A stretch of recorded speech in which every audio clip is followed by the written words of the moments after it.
નમસ્કાર વિદ્યાર્થી મિત્રો, એજ્યુકેશન જીબીમાં તમારું સ્વાગત છે. જો તમને મારો આજનો આ વિડીયો ગમે તો વિડીયોને લાઇક કરજો, શેર કરજો અને ચેનલને સબસ્ક્રાઇબ કરજો. તો ચાલો જોઈએ ધોરણ 4 ગણિત વિષયમાં એકમ નંબર 2 લાંબુ અને ટૂંકું. બિંદુઓ એકબીજાથી કેટલા અંતરે આવેલા છે? તો અહીંયા તમે ચિત્રમાં જોઈ શકો છો કે વિવિધ બિંદુઓ અહીંયા આપેલા છે. તો આ બધા બિંદુઓ એકબીજાથી કેટલા અંતરે આવેલા છે એનું આપણે અનુમાન કરવાનું છે. અહીંયા નીચે આપેલું છે કે કોઈ પણ બે બિંદુ વચ્ચેના અંતરનું અનુમાન કરો તે કેટલા સેન્ટીમીટર છે. તો કોઈ પણ બે બિંદુ વચ્ચેના અંતરનું આપણે અનુમાન કરવાનું છે કે તે કેટલા સેન્ટીમીટર છે. હવે તેને માપપટ્ટીથી માપો.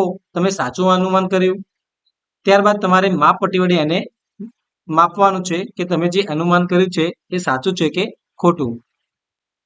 ત્યારબાદ બીજો પ્રશ્ન છે કે કયા બે બિંદુઓ એકબીજાથી સૌથી વધુ દૂર છે? અહીંયા જે બિંદુઓ આપ્યા છે એમાંથી કયા બે બિંદુઓ છે એ એકબીજાથી સૌથી વધુ દૂર છે? તમારો જવાબ ચકાસો. તો આપણે અહીંયા જોઈએ તો ડી અને બિંદુ એચ આ બંને વચ્ચેનું જે અંતર છે એ સૌથી વધારે છે. પછી અહીંયાથી તમે જુઓ તો જી અને એમ, તો આ બંને બિંદુ વચ્ચેનું અંતર પણ સૌથી વધારે છે. ત્રીજો પ્રશ્ન છે કે કયા બે બિંદુઓ એકબીજાથી સૌથી વધુ નજીક છે? તમારો જવાબ ચકાસો. તો આપણે અહીંયા જોઈએ તો બિંદુ સી અને કે આ બંને બિંદુઓ છે એ એકબીજાથી સૌથી વધારે નજીક છે.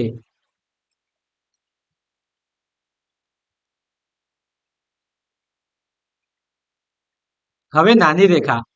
અકબર એક પ્રખ્યાત રાજા હતા. તેમના દરબારમાં તેમનો ચતુર મંત્રી બિરબલ હતો. એક વખત અકબરે તેને એક કઠિન પ્રશ્ન આપ્યો. તેમને ભોંય તળે એક રેખા દોરી. તો તમે અહીંયા જોઈ શકો છો કે આ અકબરની રેખા છે. તો અકબરે એક રેખા દોરી અને તેમને બિરબલને કહ્યું કે બિરબલ, અહીં દોરેલી રેખાને તું ભૂસ્યા વગર નાની કરી આપ. તો બિરબલે શું કર્યું કે એની બાજુમાં એક બીજી મોટી રેખા દોરી નાખી અને પછી બિરબલ બોલ્યો કે બસ હવે તમારી રેખા નાની થઈ ગઈ. તો તમે અહીં જોઈ શકો છો કે આ અકબરની રેખા છે અને આ બિરબલની રેખા છે. તો અકબરની જે રેખા છે એને ભૂસ્યા વગર બિરબલે નાની કરી નાખી. હવે ચિત્રમાં જુઓ અને સમજાવો કે બિરબલે રાજા અકબરની રેખા કેવી રીતે નાની કરી. શું તમે બિરબલ જેવા ચતુર બની શકો? તેની રેખાને ભૂસ્યા વગર નાની બનાવી આપો. જરા વિચારો, શું કોઈ રેખા સૌથી લાંબી છે? તો જવાબ છે હા. હવે પ્રયત્ન કરો કે તેનો જમણો હાથ ડાબા હાથ કરતા 1 સેન્ટીમીટર લાંબો બનાવો. તો અહીંયા જે ઢીંગલીનું ચિત્ર આપ્યું છે એનો જમણો હાથ નથી આપેલો. તો આપણે જમણો હાથ છે એ ડાબા હાથ કરતા 1 સેન્ટીમીટર લાંબો બનાવવાનો છે. તો આપણે ડાબો હાથ જોઈએ તો એનું માપ છે એ 1 સેન્ટીમીટર જેટલું છે. તો જે જમણો હાથ છે એ 2 સેન્ટીમીટરનો આપણે બનાવવાનો થશે. તો અહીંયા 2 સેન્ટીમીટરના માપનો આપણે હાથ દોરવાનો છે. ત્યારબાદ આપ્યું છે કે આપેલા કપ કરતો 1 સેન્ટીમીટર નાનો કપ દોરો. તો અહીંયા જે કપ આપેલો છે એ 2.5 સેન્ટીમીટર જેટલા માપનો છે. તો આપણે એના કરતા 1 સેન્ટીમીટર નાનો કપ અહીંયા દોરવાનો છે. ત્યારબાદ ત્રીજું આપેલું છે કે આપેલી સાવરણીથી અડધા માપની બીજી સાવરણી દોરો. તો અહીંયા જે સાવરણી આપી છે એ 4.5 સેન્ટીમીટરના માપની છે. તો આપણે એના અડધા માપની સાવરણી અહીંયા દોરવાની છે. અને ચોથું છે કે આપેલા વાળ કરતા બમણા માપનો વાળ દોરો. તો અહીંયા જે વાળ આપેલો છે એ 0.5 સેન્ટીમીટર છે.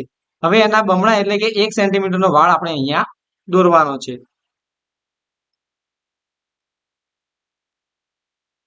હવે છે કે તમારી ઊંચાઈ કેટલી વધી? ધોરણ 3માં તમે તમારી ઊંચાઈ માપી હતી. શું તે તમને યાદ છે? શું તમને લાગે છે કે તમારી ઊંચાઈ વધી છે? કેટલી? તો આપણે ધોરણ 3 ની અંદર જે ઊંચાઈ માપી હતી એ ઊંચાઈ આપણને યાદ હોવી જોઈએ. અને અત્યારે એ ઊંચાઈ કેટલી વધી છે એ આપણે અહીંયા લખવાનું છે. જેમ કે ધોરણ 3માં તમારી ઊંચાઈ 125 સેન્ટીમીટર હોય અને ધોરણ 4માં તમારી ઊંચાઈ 130 સેન્ટીમીટર થાય. તો 130 ઓછા 125 કરીએ તો આપણને જવાબ મળે કે 5 સેન્ટીમીટર જેટલી ઊંચાઈ વધી. શું તમારા મિત્રોની પણ ઊંચાઈ વધી છે? શોધો અને નીચેનું કોષ્ટક પૂર્ણ કરો. તો અહીંયા તમારે તમારા મિત્રોના નામ લખવાના છે. ત્યારબાદ ગત વર્ષની ઊંચાઈ એ સેન્ટીમીટરમાં તમારે અહીંયા લખવાની છે અને આ વર્ષની ઊંચાઈ તમારે લખવાની છે. ત્યારબાદ બંને ઊંચાઈમાં શું તફાવત છે, કેટલા સેન્ટીમીટર ઊંચાઈ વધે છે એ માપ આપણે અહીંયા લખવાનું છે. ત્યાર પછી આપ્યું છે કે જલ્પાએ એક વખત વિશ્વના સૌથી ઊંચા વ્યક્તિઓની યાદી વાંચી હતી. એમોની એકની ઊંચાઈ 272 સેન્ટીમીટર હતી, જે જલ્પાની ઊંચાઈ કરતા બમણી હતી. તો જલ્પાની ઊંચાઈ કેટલી હશે? તો ચાલો આપણે જોઈએ કે જલ્પાની ઊંચાઈ છે એ તમે અહીંયા જોઈ શકો છો કે જે સૌથી ઊંચો વ્યક્તિ હતો એની ઊંચાઈ 272 સેન્ટીમીટર હતી. તો આપણે ભાગ્યા 2 કરીએ તો 2 એકા 2, ઉપરથી નીચે અહીંયા 7 ને ઉતારીએ તો 2 તરી 6, 7 માંથી 6 જાય તો 1, ફરીથી 2 ને ઉતારીએ એટલે 12 થાય, 2 છંગ 12. તો જવાબ આવે છે 136 સેન્ટીમીટર. તો જલ્પાની ઊંચાઈ કેટલી થશે? 136 સેન્ટીમીટર.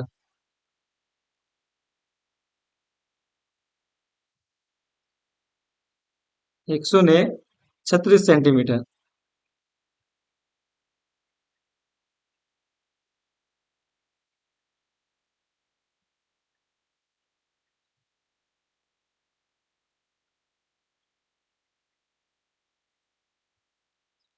હવે જલ્પા કહે છે, ઓહો, એની ઊંચાઈ મારી ઊંચાઈ કરતા બરાબર બમણી છે.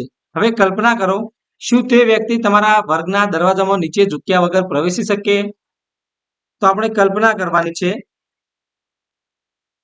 કે જો દરવાજાની ઊંચાઈ 2 મીટર હોય, દરવાજાની ઊંચાઈ 2 મીટર હોય તો 2 મીટર એટલે કે 200 સેન્ટીમીટર થાય.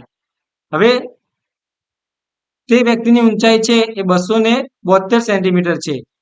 તો તે વ્યક્તિ જે ઘરનો દરવાજો છે એમાં નીચે ઝૂક્યા વગર પ્રવેશ કરી શકે નહીં. એટલે જવાબ આવશે ના. હવે બીજો પ્રશ્ન છે કે જો તે વ્યક્તિ સીધી ઊભી રહે તો તેનું માથું તમારા ઘરની છતને અડકે? હવે આપણે ઘરના છતની ઊંચાઈ જોઈએ તો એ 3 મીટર હોય અને 3 મીટર બરાબર 300 સેન્ટીમીટર થાય અને તે વ્યક્તિની જે ઊંચાઈ છે એ 272 સેન્ટીમીટર છે. તો પણ તે વ્યક્તિ ઘરની છતને અડકી શકે નહીં. તો અહીંયા પણ જવાબ આવશે ના.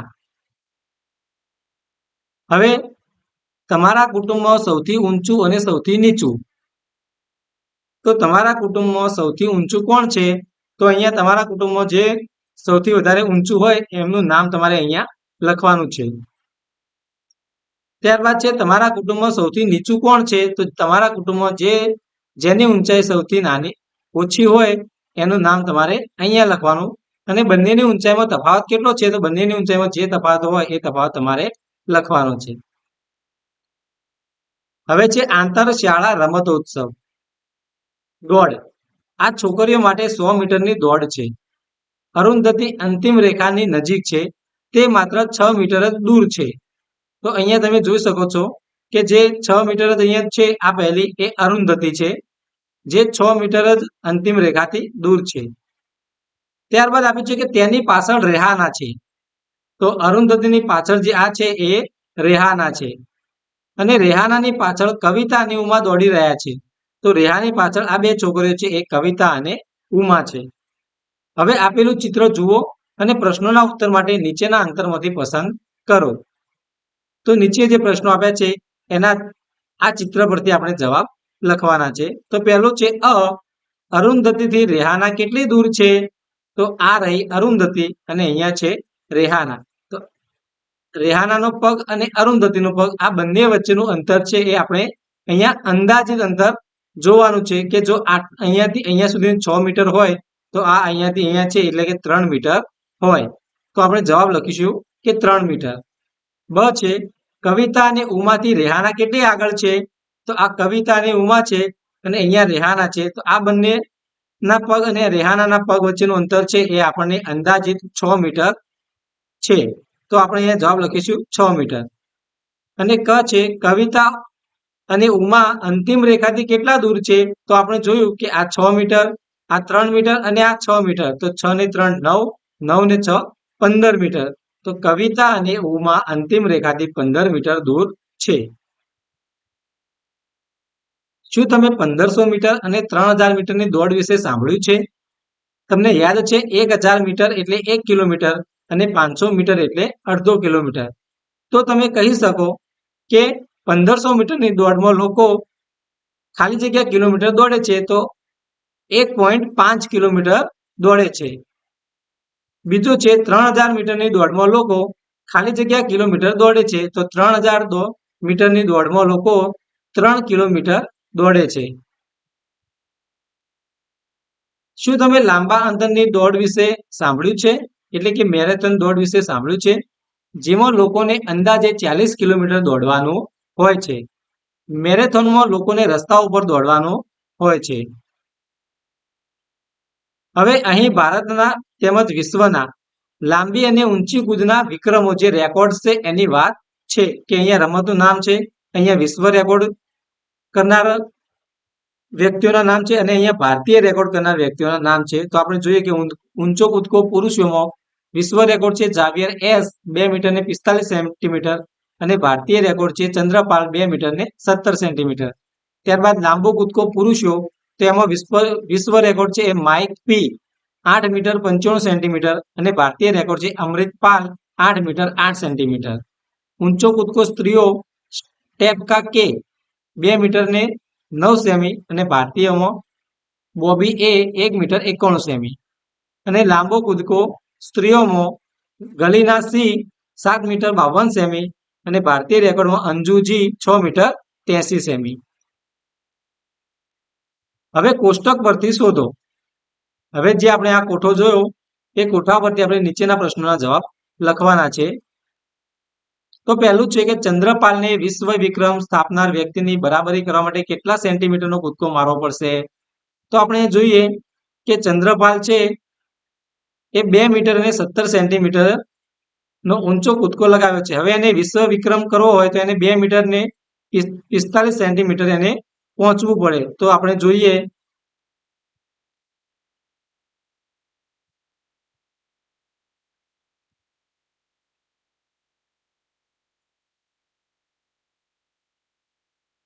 કે અહીંયા જે જાવિયર એસ છે એ 2 મીટર ને 45 સેન્ટીમીટર કૂદેલો છે અને ચંદ્રપાલ છે એ 2 મીટર ને 17 સેન્ટીમીટર કૂદે છે. તો આ બંનેનો આપણે તફાવત કાઢીએ તો અહીંયા 5 માંથી 7 જાય નહીં એટલે આપણે અહીંયા બાજુવાળા પાસેથી દસકો લઈએ તો અહીંયા 4 ના 3 થશે અને 5 ના 15 થશે. ત્યારબાદ 15 માંથી 7 જાય તો 8 અને 3 માંથી 1 જાય તો 2 અને અહીંયા 2 માંથી 2 જાય તો 0. એટલે કે જવાબ આવશે 0 મીટર ને 28 સેન્ટીમીટર. એટલે કે ચંદ્રપાલને વિશ્વ વિક્રમ કરવો હોય તો એને 28 સેન્ટીમીટરનો કૂદકો વધારે મારવો પડે. ત્યારબાદ બીજો છે કે બોબીએ 2 મીટર સુધી પહોંચવા વધુ કેટલો ઊંચો કૂદકો મારવો પડે? તો આપણે જોઈએ કે જે બોબી એ છે એને 1 મીટર અને 91 સેન્ટીમીટરનો ઊંચો કૂદકો મારેલો છે. હવે એને 2 મીટર સુધી પહોંચવું હોય તો આપણે જોઈએ કે 1 મીટર બરાબર 100 સેન્ટીમીટર થાય. હવે એને 1 મીટર અને 91 સેન્ટીમીટરનો કૂદકો માર્યો છે એટલે કે 100 વત્તા 91 કરીએ 1 મીટરના 100 અહીંયા 1 મીટરના 100 તો 100 સેમી વત્તા 91 સેમી કરે તો 191 સેન્ટીમીટર થાય. હવે એને 2 મીટર સુધી પહોંચવાનું છે તો 2 મીટર એટલે 200 સેન્ટીમીટર. તો 200 સેન્ટીમીટરમાંથી 191 સેન્ટીમીટર આપણે બાદ કરીએ તો જવાબ આવશે 9 સેન્ટીમીટર. તો બોબીએ વધુ 9 સેન્ટીમીટરનો કૂદકો ઊંચો મારવો પડે તો જ એ 200 સેન્ટીમીટર સુધી પહોંચી શકે. એટલે કે જે હતું કે 2 મીટર સુધી પહોંચવું હોય તો એને કેટલો અહીંયા કૂદકો મારવો પડશે? 9 સેન્ટીમીટરનો. હવે યાદ રાખો કે 1 મીટર બરાબર 100 સેન્ટીમીટર તો અડધો મીટર બરાબર 50 સેન્ટીમીટર. ત્રીજો છે કે ગલીનાનો કૂદકો લગભગ કેટલો છે? અ, બ કે ક? તો આપણે ગલીનાનો કૂદકો જોઈએ તો ગલીના સી 7 મીટર ને 52 સેન્ટીમીટર. તો અહીંયા જવાબ આવશે 7 અને અડધો મીટર. તો જવાબ આવશે બ. હવે ચોથો છે કે સ્ત્રીઓના વિશ્વ વિક્રમ જુઓ લાંબા કૂદકા અને ઊંચા કૂદકાના વિક્રમ વચ્ચે કેટલો તફાવત છે? તો આપણે સ્ત્રીઓનો વિશ્વ વિક્રમ છે જોઈએ અહીંયા. તો લાંબો કૂદકો છે એ 7 મીટર 52 સેમીનો છે અને ઊંચો કૂદકો છે એ 2 મીટર ને 9 સેમીનો છે. તો આ બંને વચ્ચેનો આપણે તફાવત કાઢવાનો છે. તફાવત એટલે કે આપણે બાદબાકી કરવી પડશે.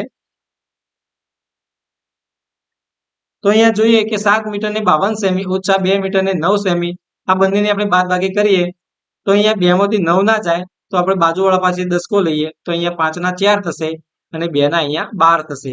હવે 12 માંથી 9 જાય તો 3 અને 4 ના નીચે અહીંયા 4 અને 7 માંથી અહીંયા 2 જાય તો 5. તો અહીંયા 5 મીટર અને 43 સેન્ટીમીટર. તો બંને વચ્ચેનો તફાવત આવશે 5 મીટર અને 43 સેન્ટીમીટર. હવે આપણે આગળનો દાખલો જોઈએ કે જો માઇક પી ખાલી જગ્યા સેન્ટીમીટર વધુ કૂદ્યો હોય તો તેનો કૂદકો 9 મીટરનો થાય. તો આપણે જોઈએ માઇક પી 8 મીટર અને 95 સેન્ટીમીટર કૂદ્યો છે. હવે માઇક પી 8 મીટર ને 95 સેમી કૂદ્યો છે તો 95 ની અંદર આપણે બીજા 5 સેન્ટીમીટર ઉમેરીએ તો અહીંયા 100 સેન્ટીમીટર થઈ જાય અને 100 સેન્ટીમીટર બરાબર 1 મીટર પણ થઈ જાય. તો 8 મીટર અને આ 1 મીટર એટલે 9 મીટર થઈ જાય. તો જવાબ આવશે કે એને 5 સેન્ટીમીટરનો કૂદકો વધારે મારવાનો હતો. અને છઠ્ઠો છે કે કોનો ઊંચો કૂદકો 2.5 મીટરની નજીક છે? તો આપણે અહીંયા ઊંચો કૂદકો જોઈશું. તો જાવિયર એસ એ 2 મીટર ને 45 સેમી છે અને ચંદ્રપાલ 2 મીટર 17 સેમી છે. તો જાવિયર એસ નો જે કૂદકો છે એ 2.5 મીટરની નજીક છે. હવે આપેલું છે કે દોડવાની કસરત. તો ડોક્ટરે દેવી પ્રસાદને સ્વસ્થ રહેવા માટે દરરોજના 2 કિલોમીટર દોડવાની સલાહ આપી. તેણે આ મેદાનનો એક આંટો માર્યો તો તેને કેટલું અંતર કાપ્યું હશે? તો તમે અહીંયા ચિત્રમાં જોઈ શકો છો કે એક મેદાન આપ્યું છે અને દેવી પ્રસાદે આ મેદાનનો એક આંટો અહીંયા માર્યો તો તેને કેટલું અંતર કાપ્યું હશે? તો ચાલો જોઈએ આપણે કે જે મેદાન છે એ એક ચોરસ ખેતર છે જેને ચારે બાજુ છે એ 500 મીટર 500 મીટર છે. હવે તેને એક જ આંટો માર્યો છે તો 500 મીટર 500 મીટર 500 મીટર ને 500 મીટર આ બધાનો સરવાળો કરીએ તો જવાબ આવશે 2000 મીટર. હવે 1000 મીટર બરાબર 1 કિલોમીટર તો 2000 મીટર બરાબર 2 કિલોમીટર. જો તેને આનો એક આંટો માર્યો હોય તો ટોટલ 2 કિલોમીટર અંતર કાપ્યું હશે. આ જવાબ આવશે. હવે જે મેદાન છે એ તેના ઘરથી ખૂબ દૂર હતું તેથી તેને નજીકના બગીચાની પસંદગી કરી. તે બગીચાની હદ 400 મીટર લાંબી હતી. હવે જે આ મેદાન હતું આ મેદાન ઘરથી દૂર હતું તો તેને એક બગીચાની પસંદગી કરી. તો આ ગોળ જે બગીચો દેખાય એની પસંદગી કરી. તો બગીચાની જે હદ છે એ 400 મીટર હતી. તો હવે 2 કિલોમીટર દોડવા માટે દેવી પ્રસાદની બગીચાના કેટલા ચક્કર મારવા પડે? તો ચાલો આપણે જોઈએ કે અહીંયા જે બગીચો છે એની હદ છે 400 મીટર છે. હવે 2 કિલોમીટર એટલે કે 2000 મીટર થાય. તો એક રાઉન્ડ મારે તો 400 મીટર થાય, બીજા રાઉન્ડે બીજા 400 મીટર, ત્રીજા રાઉન્ડે ફરી 400 મીટર, એમ કરતા 5 રાઉન્ડ મારીએ અને આ 400 મીટરનો આપણે સરવાળો કરીએ તો 5 રાઉન્ડે 2000 મીટર થાય. તો જવાબ આવશે કે 5 ચક્કર મારવા પડે. હવે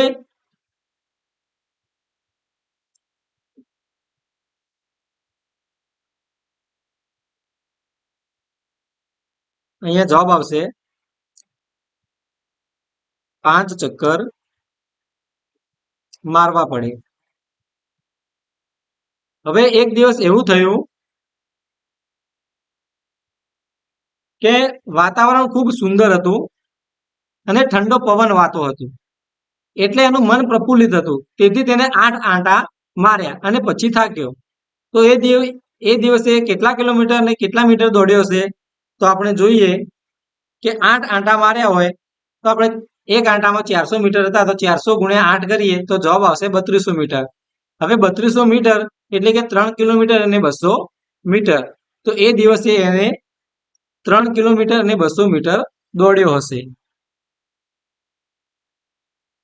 હવે કેટલા ઊંચા રૂમ? કુતુબ મિનાર 72 મીટર ઊંચો છે. તમારા વર્ગખંડની ઊંચાઈ આશરે કેટલા મીટર છે? તો અહીંયા તમારા વર્ગખંડની જે ઊંચાઈ હોય એ આપણે લખવાની છે. જેમ કે 3 મીટર કે 4 મીટર. એક ઉપર એક એવા કેટલા રૂમ આવે તો કુતુબ મિનાર જેટલી ઊંચાઈ થાય અંદાજ લગાવો. તો આપણે રૂમની ઊંચાઈ જોઈએ. કુતુબ મિનારની ઊંચાઈ છે 72 મીટર છે અને આપણા જે રૂમ છે રૂમની ઊંચાઈ છે 3 મીટર છે. તો આપણે 72 ભાગ્યા 3 કરીએ તો જવાબ આવશે 24. તો અહીંયા 24 રૂમ થાય ત્યારે કુતુબ મિનાર જેટલી ઊંચાઈ થાય.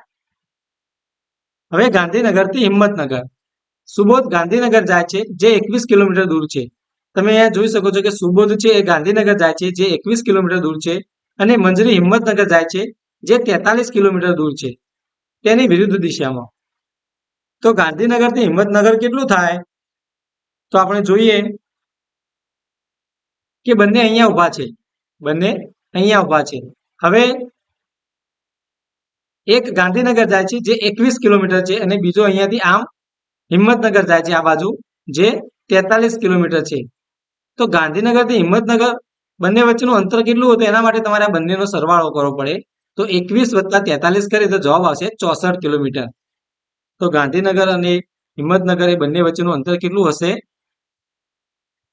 64 કિલોમીટર.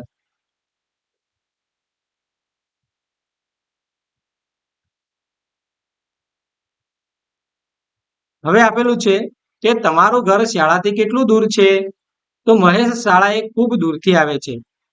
પહેલા તે અંદાજે તળાવ તરફ 400 મીટર ચાલે છે. અહીંયા મહેશ છે એ શાળાએ આવવા માટે ખૂબ દૂરથી આવે છે. એટલે કે પહેલા તે અંદાજે 400 મીટર ચાલે છે. પછી પોતાના સ્લીપર હાથમાં લઈને 150 મીટર તળાવમાં ચાલે છે. ત્યારબાદ તે તળાવની અંદર અહીંયા 150 મીટર ચાલે છે. ત્યાર પછી તે 350 મીટર પહોળા લીલા ખેતરને ઓળંગે છે. ત્યાર પછી તે 350 મીટર પહોળા લીલા ખેતરને ઓળંગે છે અને ત્યારબાદ 40 મીટર પહોળો રસ્તો એ ચોકસાઈથી પાર કરે છે.